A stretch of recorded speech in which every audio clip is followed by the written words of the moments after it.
mao gyud to ang ako kuan nga magsigimig uban. Mao gyud na ang relationship. She's not Adventist, a Catholic. So, we have a good relationship. Mao na kita tanan diri, not all of us are Adventists, are friends. So, mao nang giingon investment of relationship. Keep the best company. Be matched with those who are matched with God. Let them by your choices, companions, who have made Christ their choices companion. So, ato po sigurong piliun, no, na dili ingon nga Catholic sila, then pataka, tira pasagad na mo, doon witness story, tira pasagad na lang, bahala na. No. Pangitaon niya ko na, nato, ang good na friend, so that we will have a good relationship. So, marang ingon diri. We have heard the often quoted and very true statement. You become like the 5 people you hang out with. The connotation is that our closest friends influence who we are now and who will become. Who we listen to, the advice we receive matters greatly. So, be wise also in choosing a relationship to other people. But labaw sa tanan, of course, we will ask the guidance of God.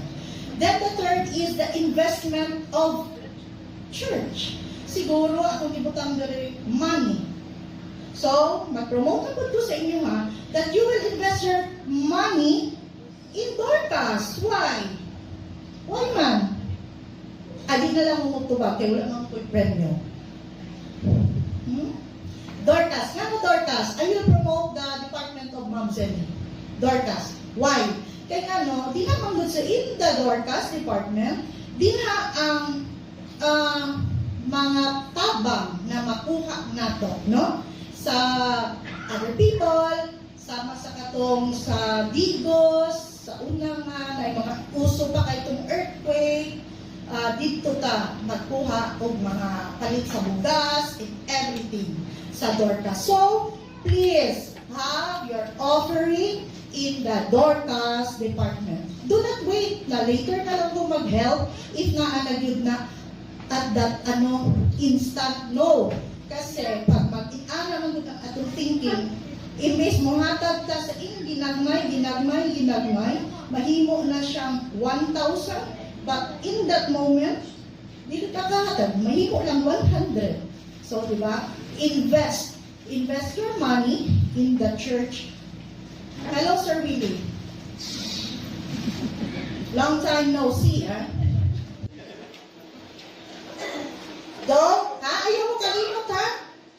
Invest your money in the church, especially in Dorcas department.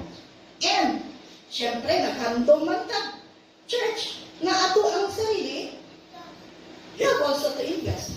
Kaya di ba mo pwede magkaroon ng church na wala kayo natagantag na money, di ba?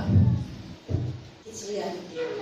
Though, for the Christian involvement in the local church, should not be a side decoration for our lives.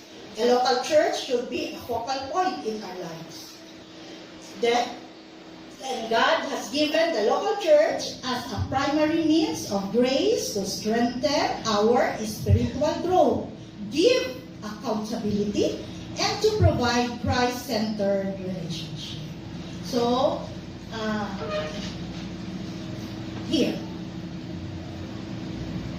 There are wonderful things to meditate on as we begin a new year. So, mga na ito akong ipangbasa, no? So, katong investment of time, investment of relationship, investment of church that includes the money because the church will not exist to walang money. Then, this creates the foundation of our lives are built. There are these wonderful things we meditate on as we begin a new year. Let this serve as a heart check to see where you are in each area and how can grow throughout this year. Siyang i-meditate kung asa ka na area ani. We will invest our time, money, apil ang talent ha. Pag na mo talent, of course, use it in the church. So, before I sit down, let me read Proverbs 3:5-6. Trust in the Lord with all your heart, and lean not on your own understanding. In all your ways, submit to Him, and He will make your path straight. That is all for my investment. Do not forget, invest in your money to the Dorcas department. That's all. God bless us all.